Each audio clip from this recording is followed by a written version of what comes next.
इतिहास के महत्वपूर्ण आधुनिक इतिहास की महत्वपूर्ण घटना देखेंगे। सबसे पहले हम लोग 1773 की रेगुलेटिंग एक्ट देखेंगे। रेगुलेटिंग एक्ट में आप सबसे पहले उद्देश्य देखेंगे। उद्देश्य में क्या है? कंपनी में व्याप्त भ्रष्टाचार एवं कुप्रशासन को दूर करना था। दूसरा, कलकत्ता में एक सुप्रीम कोर्ट की स्थापना की गई। तीसरा, पहली बार ब्रिटिश मंडल को भारतीय मामलों में नियंत्रण का अधिकार। चौथा, मद्रास एवं मुंबई प्रेसिडेंसी कलकत्ता प्रेसिडेंसी के अधीन आ गया। ये था 1773 का रेगुलेटिंग एक्ट के तहत। नेक्स्ट हम लोग देखते हैं Pitt's India act 1784। Pitt's India act 1784 उद्देश्य देख लो क्या क्या है। ब्रिटिश पार्लियामेंट का कंपनी पर और ज़्यादा नियंत्रण। नेक्स्ट देखते हैं बोर्ड ऑफ कंट्रोल की स्थापना, जो बोर्ड ऑफ डायरेक्टर पर नियंत्रण रखता था। तीसरा देखते हैं व्यापार को छोड़कर सभी मामले सैन्य असैन्य BOC ब्रिटिश ऑफ कंपनी के अधीन आ गया। भारत का प्रशासन गवर्नर जनरल और 3 सदस्यीय काउंसिल के अधीन आ गया।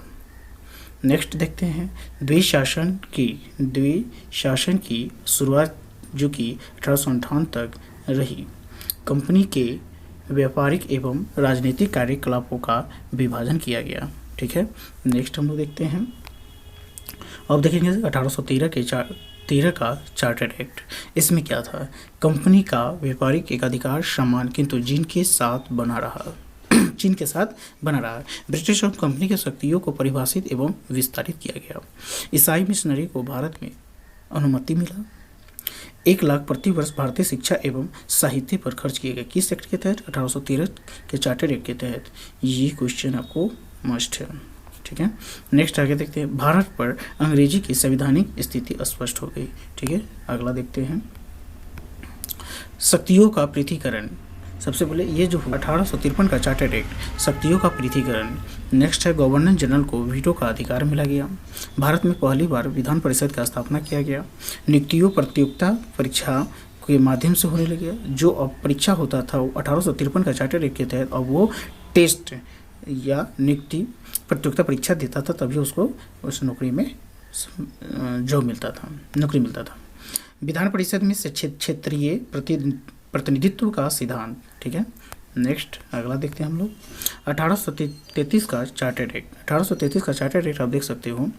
उद्देश्य केंद्रीयकरण पर बल और व्यापारिक एकाधिकार पूर्णतः समाप्त। भारत के गवर्नर जनरल की अवधारणा। नेक्स्ट देखते हैं परिषद में एक विधि सदस्य की स्थापना किसके काल में? लॉर्ड मैकाले के काल में। उपयोगितावादी का प्रभाव, विधि आयोग का गठन, दास्ताओं का अवैध घोषणा। ठीक है, अगला देखते हैं हम लोग 1858 का अधिनियम।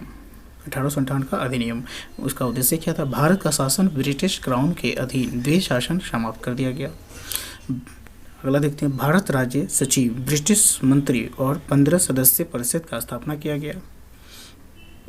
परिषद की भूमिका परामर्शदाता की अंतिम निर्णय राज्य सचिव का, जिसके तहत 1858 का अधिनियम के तहत।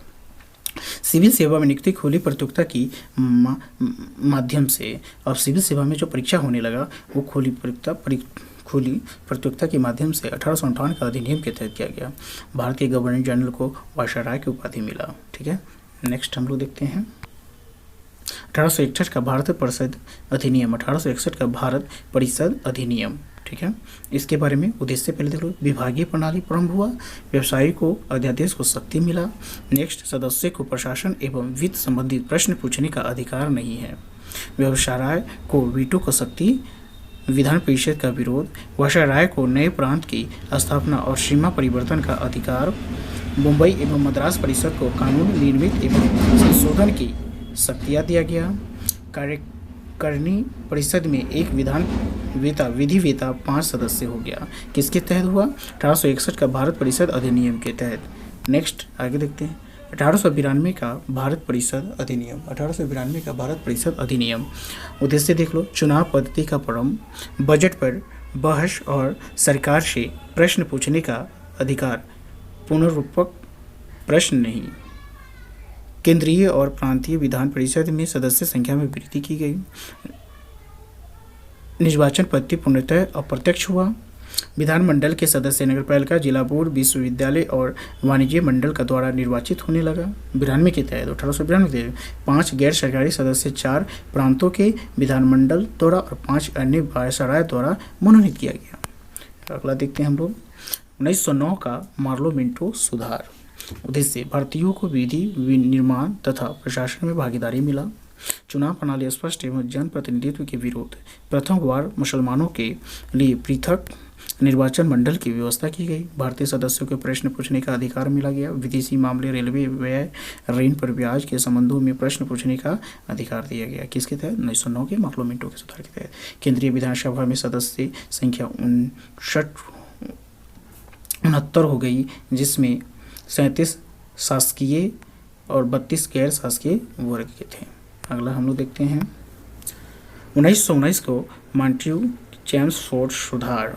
उद्देश्य इसको देख लो। भारत सचिव पर ब्रिटिश संसद का नियंत्रण बढ़ा। उत्तरदायित्व शासन की स्थापना। नेक्स्ट, प्रत्यक्ष निर्वाचन प्रणाली में मताधिकारी 3% से 10% बढ़कर। पृथक निर्वाचन का विस्तार सिख, यूरोपीय, एंग्लो इंडिया और ईसाइयों में।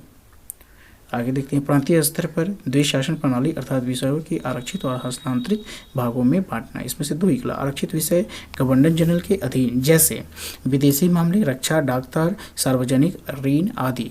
हस्तांतरित विषय सदस्यों के अधीन, जैसे स्थानीय स्वशासन, शिक्षा, चिकित्सा, भूमिका, जल संभरण, अकाल, कृषि आदि। ठीक है। नेक्स्ट देखते हैं केंद्रीय परिषद में भारतीयों को अधिक प्रभावशाली भूमिका दी गई। ठीक है। ये जो भी था हमारा एक ब्रिटिश आधुनिक काल में, आधुनिक इतिहास में जो ब्रिटिश कुछ नियम था, जो विदेशी कंपनी था उसका कुछ नियम कानून, जो अधिनियम, एक्ट, चार्टेड था, वो अभी हम लोग देखें। नेक्स्ट हम लोग फिर से इतिहास का ही मालूम बुलेट पॉइंट में हम लोग देखेंगे। थैंक यू, धन्यवाद।